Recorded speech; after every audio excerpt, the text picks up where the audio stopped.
Olá pessoal, quarta-feira, de novo nosso encontro logo. Eu acho que daqui 3 semanas estamos juntos pessoalmente, 2 semanas. Toda quarta-feira diferente, vamos estar juntos, né? E hoje é uma quarta especial, eu vou falar para vocês aquilo que eu estou pensando, né? O que Deus colocou no meu coração, que é um assunto sobre as igrejas do Apocalipse. Já falamos até algumas vezes a respeito. O Edson já falou sobre a igreja, né? Sobre aquela que se fosse frio ou quente, acho que vocês lembram, né? E nós temos aqui um estudo diferente que eu queria passar para vocês. Esse estudo, queira ou não, hoje nós vamos falar de Éfeso, a igreja que estava em Éfeso. Frio ou quente pode ser também. O livro de Apocalipse ele foi inicialmente, né, uma carta enviada às igrejas da província romana, que lá formava uma província romana da Ásia grande, hein? Então cada uma delas recebeu sua cópia, né? Então tinha Éfeso, Esmirna, Pérgamo, Tiatira, Sardes e Filadélfia, né, que todo mundo gosta, né, e Laodiceia. Então essas igrejas foram históricas e juntas aí de certa forma elas representam a igreja da atualidade, né, a igreja de Cristo da atualidade. Então por isso todas as 7 mensagens a gente deve estudar com muito critério, né? A igreja tem que exercitar. Então chega de ser uma igreja superficial, vamos ser uma igreja mais profunda, né? Então elas têm muito a ensinar pra gente, muitas das lutas são as nossas também, né? Então elas apresentam pontos fracos também, que deve ser corrigido urgentemente, nós também precisamos, né? E também pontos fortes, né, que a gente tem que perseverar, tem que preservar, né, vamos chamar assim, e as verdades, né, fundamentais, que a igreja esquece facilmente. Depois desse 2 anos de pandemia, esse esquece facilmente se tornou muito forte. Então a nossa cultura foi minada. Quem fez nossa cultura foi a televisão, né? Nós tínhamos muito tempo ocioso. Por exemplo, de domingo, antes você tinha 1 hora para ir até a igreja, ficava lá 2 horas e meia, 3 horas e voltava mais 1 hora. Queira ou não, era 6 horas, você ficava fora de casa, tinha contato pessoal e tal. Depois disso, você ficou 1 horinha na telinha, que era a palavra. E 5 horas ou 4 era ociosa. E você ficava procurando bobeiras no computador e achava. Então, nós vamos visitar uma igreja hoje, que é a igreja de Éfeso, que era Éfeso era uma cidade aí que era grande, já tinha 250 mil habitantes mais ou menos.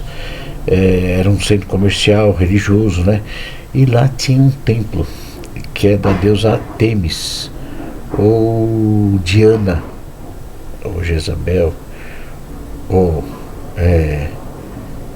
como é que é o nome dela? Iemanjá, né? Então ficava lá. Se você vai em Atos 19, você vai ver isso. E a cidade abrigava milhares de sacerdotes. Não era poucos não, era muito.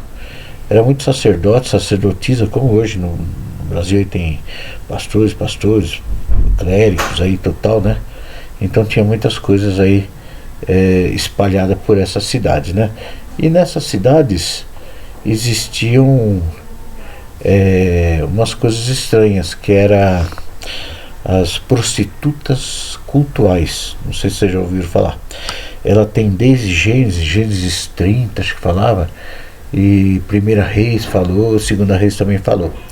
Eram pessoas que ficavam no templo, e acontecia algumas coisas aí lá no templo, que eles faziam cultos, né? E esse costume estava também querendo entrar dentro da igreja de Éfeso. E era um momento muito difícil, né? Então, no contexto aí, que a igreja de Éfeso, ela era privilegiada por receber o maior número de cartas da Bíblia, por incrível que pareça. Por ela passaram João, né, Paulo, Timóteo. Então agora essa igreja recebe outra carta, só que agora o autor não era nada menos do que Jesus, entendeu? Então, olha o que ele falou assim: sei de tudo que você faz, né? Se você vai lá Apocalipse, abre lá, Apocalipse 2, né, verso 2 ou 3. Sei de tudo que você faz, vi seu trabalho árduo e sua perseverança, e sei que não toleras os perversos. Examinou as pretensões dos que se dizem apóstolo, mas não são. Descobriu que são mentirosos, isso a gente já descobriu também. Sofreu por meu nome, com paciência, sem desistir, não é verdade? A gente fez isso aí, né? Então o currículo inicial aí dessa igreja aí, né? Ela é operosa, né? Ela faz as obras, né? Intolerante com o pecado, com zelo pela pureza, né? Pela doutrina, perseverança no sofrimento. Mas, contudo, todavia, Jesus tem mais a dizer. Então, no verso 4 ele fala assim: contudo, tenho contra você uma queixa, que abandonou o amor que tinha no princípio. Complicado, né, povo? E é verdade. O povo, ele tá louco para arranjar um culpado, assim, para esfriar, sabe? Ele abandonou o primeiro amor, a vontade de desespero de fazer alguma coisa. Ele está procurando erros para se esfriar. E nós temos que tomar muito cuidado com isso, tá?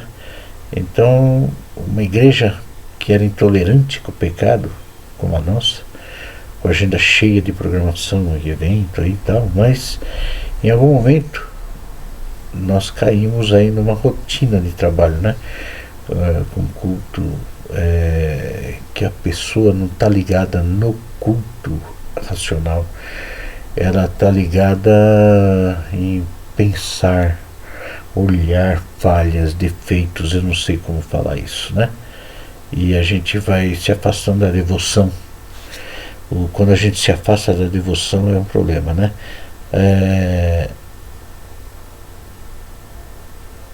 A gente pode passar por um bosque perfeito e a gente tá com um olhar assim, falando assim: a gente só tá vendo lenha para queimar. Ou você pode curtir um monte de outras coisas, né? Então, como é possível uma igreja esquecer o amor? Se você tem até uma frase que fala assim: eles deixaram as alturas iniciais da sua devoção e desceram a planície da mediocridade, tornaram-se apóstatas. O amor é a primeira marca de uma igreja verdadeira e viva. A vida cristã é essencialmente uma relação de amor com Jesus Cristo. Isso é verdade, né? Então a gente se assusta, né, em saber que é possível que uma igreja possa ficar dessa maneira. Então Éfeso, com toda a sua fama que ela tinha, né, a sua estrutura, a sua agenda, perdeu a visão do amor. Então deixou muita coisa entrar lá dentro. Uma igreja que começa pela graça, mas se torna glacial, certo? Então idolatria é qualquer coisa que te esfrie do seu desejo por Cristo. E queira ou não, essa pandemia fez esse desejo esfriar, porque você começou a trocar por prazeres no culto e não por Cristo, né?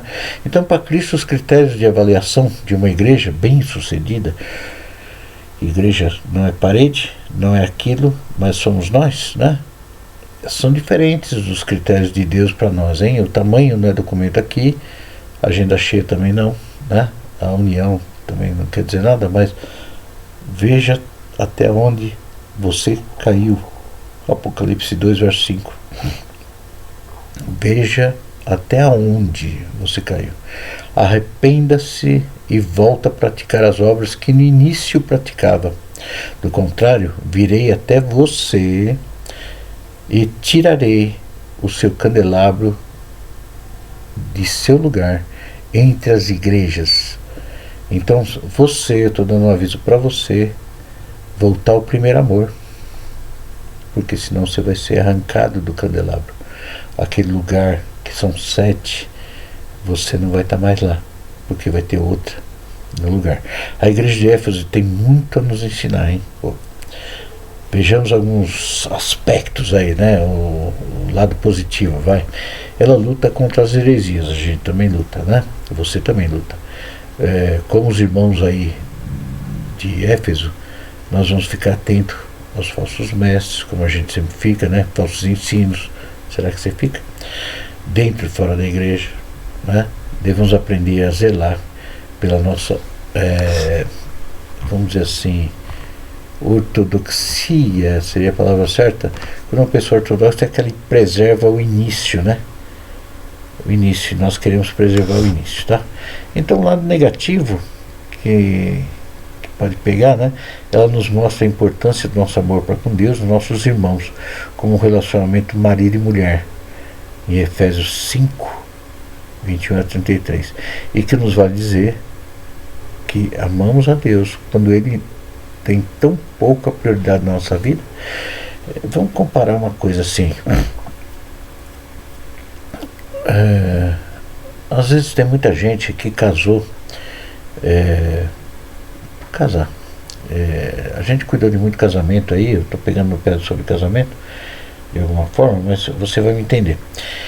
Tem muito casamento que ia meio devagar e precisou até acontecer algumas coisas graves aí, né? O início de uma queda, ou então um esfriamento, uma tentativa de separação, para que alguém acordasse e falasse: vou perder.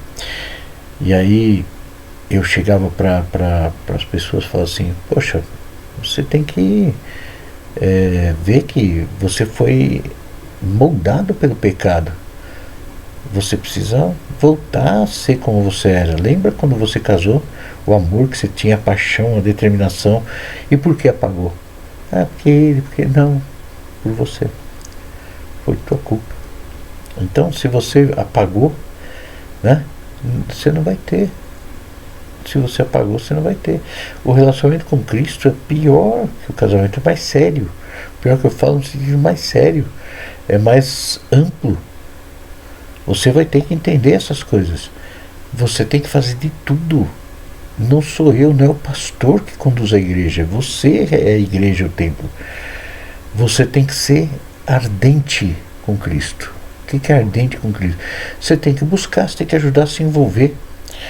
Às vezes a gente tem algumas falhas em alguns ministérios, lógico que vai ter, e você vê o defeito, mas você não apresenta solução, você não se envolve para ajudar.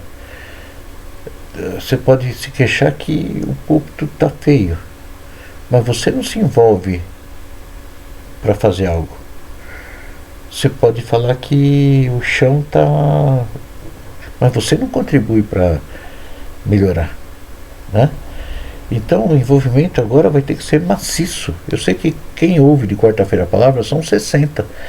São 60 que estão dispostos. Por isso que escutam a palavra de quarta.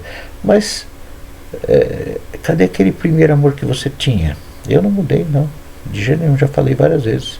A minha responsabilidade é com Cristo. Agora, talvez você mudou. E você vai ser cobrado, como eu, como todo mundo. Então o que eu quero te falar? Volta ao primeiro amor, né? Volta ao primeiro amor. Você vai ter que fazer tudo, tá? Então, finalmente, o que eu queria falar com você? A nossa igreja, a comunidade de Éfeso, vamos comparar assim, ela não está perdida, não. Ainda tem esperança para você. Como? Existe um caminho. Volta ao primeiro amor, como eu estava falando. E a mão de Jesus está estendida para conduzir por ele. Então você tem que tomar cuidado. Você tem que tomar uma posição de buscar o amor, buscar o envolvimento. Eu vou cobrar seriamente para que os que estão firmes sejam envolvidos, né? Ah, pastor, mas que eu moro longe. Você sempre morou, onde for o caso, você tem que se esforçar. E acabou, você tem um compromisso, né, de se esforçar como você se esforçava ser uma pessoa diferente, acrescentar. Você vai ter que, olha, se está próspero, então vai ter que trabalhar dobrado. Ah, não, eu já pago. Não paga. Vai, faz. Você está entendendo? Ah, porque agora eu estou bem. Ótimo. Então agora você tem que trabalhar dobrado no ministério. Dobrado. Porque você foi liberto, você foi livre, você vai ter que passar isso para os outros. Ah, mas que agora eu tenho que viajar mais, eu tenho que fazer mais. Não, senhor, você tem que se envolver mais na igreja. Porque se não fosse pela igreja, você não estaria viajando. Você não estaria bem. Você estaria derrotado. Você estaria sem casamento. Você estaria sem nada. Sem saúde, sem nada. Então corre. Corre, se envolve. Vamos esquentar. E aí vamos se tornar a Éfeso transformada. Amém? Deus te abençoe e te guarde. Até sexta-feira, oração. E domingo, nosso bom encontro. Depois nós vamos ter a Páscoa. Sensacional. Quinta-feira, uma ceia maravilhosa. Traga visitantes. Vem orar, tomar ceia. Vamos cantar, vamos louvar. Vamos estar em comunhão com Deus. Amém? Deus te abençoe.